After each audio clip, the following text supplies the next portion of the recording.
So I'm not going to take a lot of time of yours, just a couple, probably 5 minutes more. I just wanted to give you some information about the village, about the area.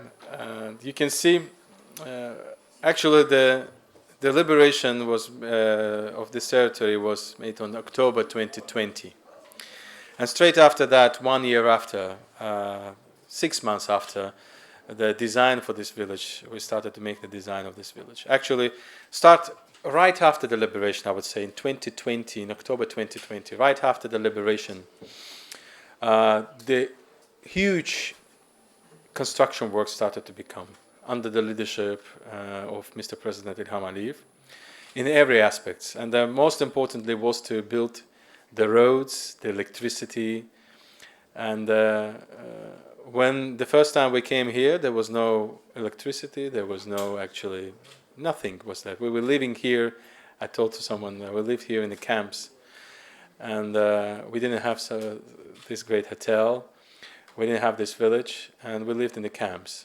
This village actually was built with the generators. So considering we didn't have any electricity, the whole year of construction was made by the generators, and the supply of the gas, supply of the petrol was made during that year. And the year after, in 2022, actually in May 2022, this village was opened. We call it Smart Village. The reason behind it, some people were thinking that what's the difference between, well, if it's smart, it means that everything should be electronically made. So some people were thinking that the tea is going to serve us by drones, or and I was explaining that not actually. And one of the habitant forums and the World Urban Forum in Poland, in Katowice, I was just newly actually came to this role. I was asked the consultant and gentlemen, what do you think about the smart village and smart city? And I really like the feedback they gave me. The smart, it's not about that only electronic activities or digital things. It's about many things. It's about comfort living. It's about the house where they're living people. It's about accessibility to the main service centers, accessibilities to the main governmental activities. It's about job opportunities. And when we started to build this village, we were thinking about those elements. We were thinking about the most important elements with the 7 SDGs. 11 of them we were trying to embed in the village itself. So if we look to the village, as you can see, there is a central area of it. I'm sitting there together with my team today because there is no one else to sit us here. So this is the only area we can sit. So we also sit here. But that center also includes the most governmental activities that needs. So it's a bank there, it's a post office. Everyone who needs to change their, for example, the passports or anything that they usually do in the cities, there is a small office over there. So one shop, basically. You go there, and whatever you need, you can get it. And whenever activities that you need to do from the big cities, you can do it from this village, from that office. Even if you need to get, for example, understanding where the job opportunities, you also have an office that can provide you, can lead you and give you the area directions where there is a jobs where you can apply. There is a restaurant there, also in that city center, in that center, apotheke, and many things. And that's the basis, basically, what we're trying. That's a model that we're trying to build elsewhere. As you can see, the center is here, but you may see that why the center is here and the buildings and all the houses are over there. That's probably one of the questions, that it should be somewhere in the middle so people can come. Actually, it is only the first stage of the village. Another stage of the village at the moment currently is constructed on another road, on a parallel road. So basically that will be the center, because At the end of the next year, the other part of the village will be constructed. That's one of the examples that we did. Those kind of examples we're going to build in the 24 villages and 5 settlements only in the area where I'm responsible for. That's more or less the model that we took for ourselves. The school, yes, that's a school, exactly. That's a school. There's a kindergarten over there. And we have also the small medical center there. Even we have an online chat, so that medical center has this same type of screen.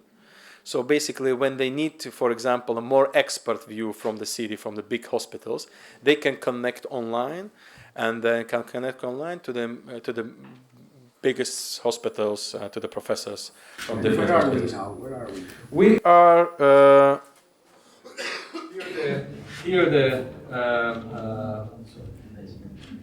here the lake. This is a hotel.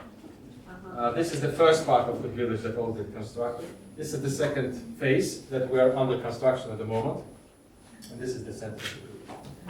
There is, as you can see here, also the orchards by the investor. The orchards with the apricots, which basically also provides, as we call it, the job opportunities. That's exactly what we're talking about.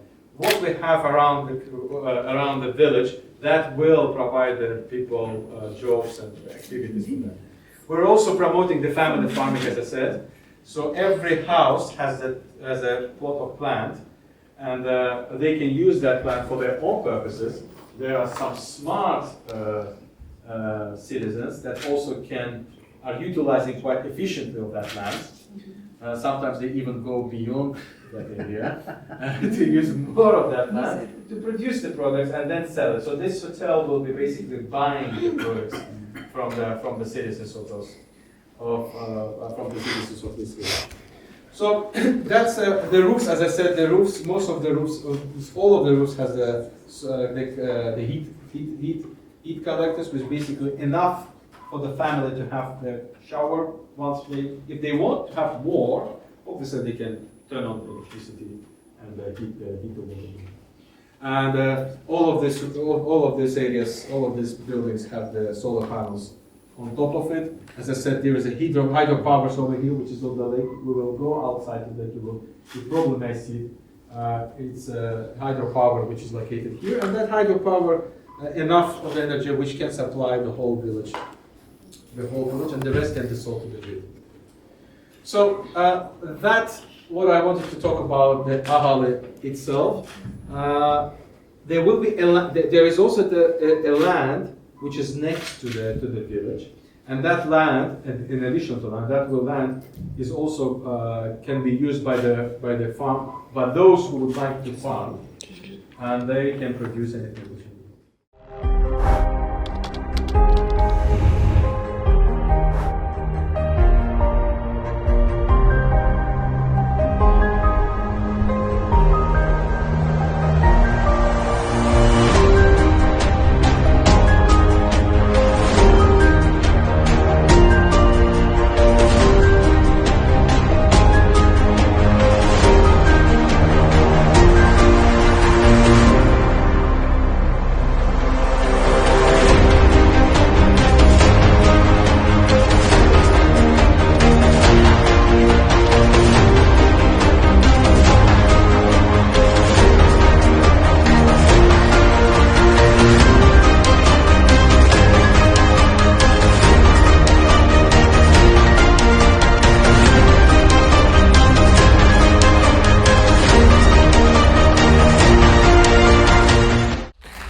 Thank you very much. I think that was what I wanted to talk about the Aghali.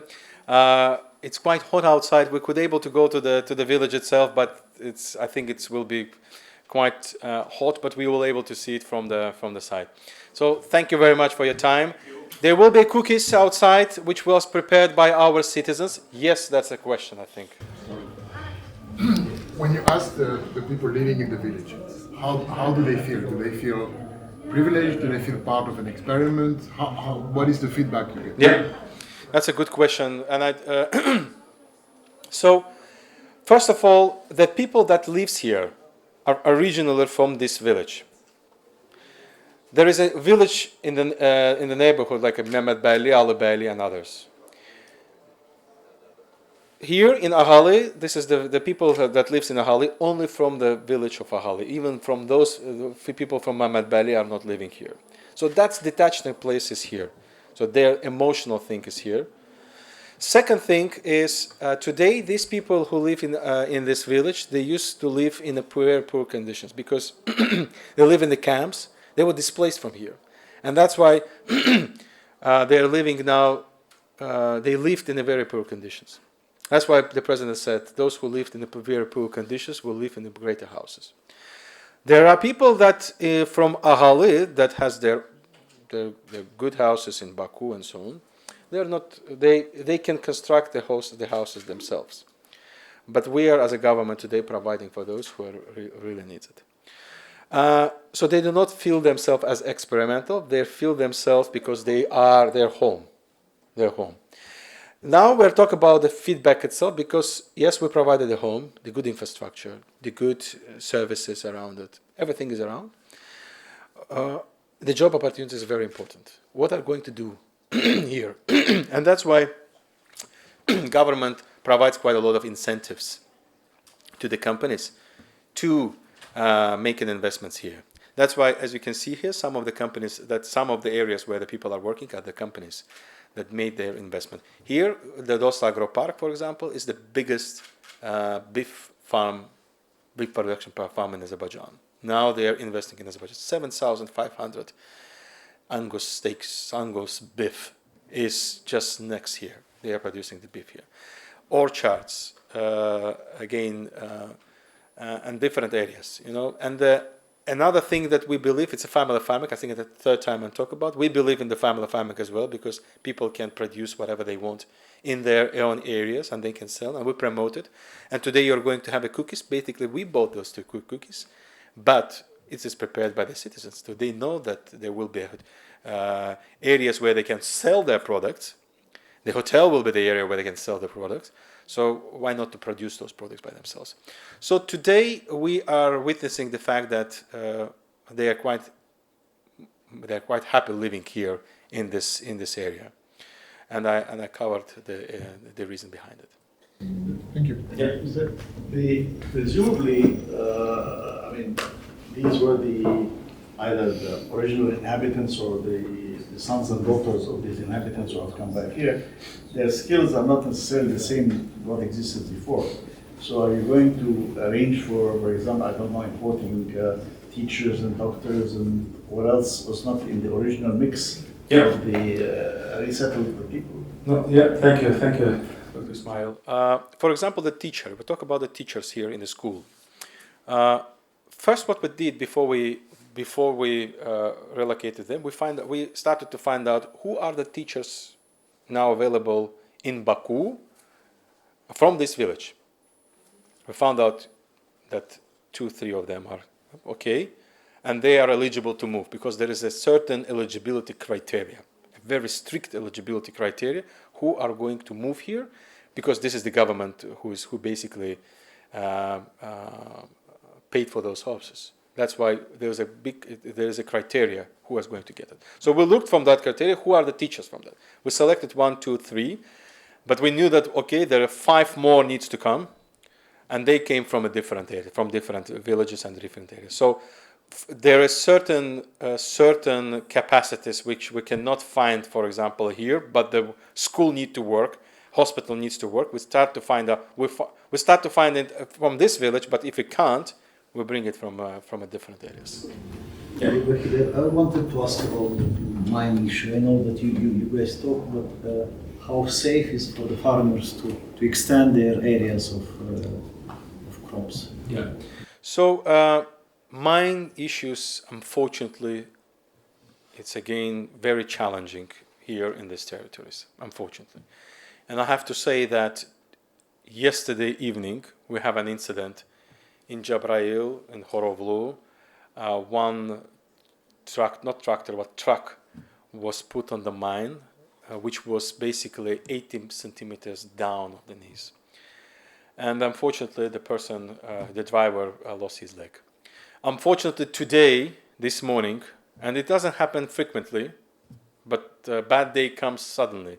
Unfortunately, this morning, ANAMA, which is the anti-mine agency, again, the ANAMA employee was put in the mine, and one person died, and two persons were killed. This was happened this morning, and that's why on the way back on the airport, I was told that it happened here in the Jabrail. But when it comes to the village itself, what we did before we construction, we cleaned it out completely. So we did get the certificate for that. We cleaned surroundings, and we get the certificate. So whatever farmers want to do, they get the certificates. We have the areas, and we explain before the person arrived here. The day he arrived, he get the training. We provide those trainings to the schools, to the kids all the time, providing them about a dangerous location where they are, but we provide the whole safety environment where they live and surrounding. Wherever they cannot live, basically there is a science where they cannot move. Zangilan, I would say, the less polluted with mines. Zangilans are less polluted with mines. However, sometimes we found out the mines which we were not expected to see,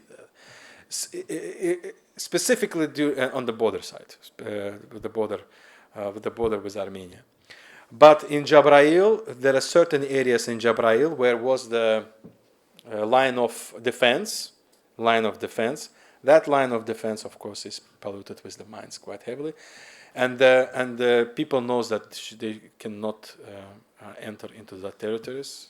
There is a border. Unfortunately, that challenge still remains, but we provide a safe environment for the villages and surrounding it. Curiosity. What title do the inhabitants have on their land? As in, is it rented? It becomes their property? Is it leased? Today is the government lands. They live here in a certain period of time. For instance, in 3 years' time, it will come to their own. They will be their own land. But those who would like to get, for example, the land. I'm talking about the house and the plot of land which is next to the land. But if they would like to get the more land, they will lease it. They can lease it. May I ask a question, please? Yeah. So we're all here for the climate conference or the pre-COP, in a sense, and obviously we're talking about rising temperatures. How is the city designed to cope with a changing climate already? You know, we're going to get hotter for you. You said it was snowier and rainier this year. What have you put in place to cope with what's coming? And is climate modeling built into the design already of the city? Oh, that's a very good question. Actually, I would say that we're talking about the solar energy. We're talking about the solar equipment, it will not be efficient at all if we haven't built a proper isolated house. If the house does not have a proper isolation, like walls will not be isolated properly, solar energy will not be efficient in that. Anything, the efficiencies between the solar oil, you will lose the temp, you will lose the the heat during the winter time, and you will lose the coolness of the house during the summertime. That's why the first thing that you need to do to build the house proper, and the walls need to be properly isolated. So like a thermos, and then afterwards you will start doing it. If you will not doing that, then there's I think a class C elements that should be embedded into and we're embedding it here in all the territories of the liberties. All right, thank you very much.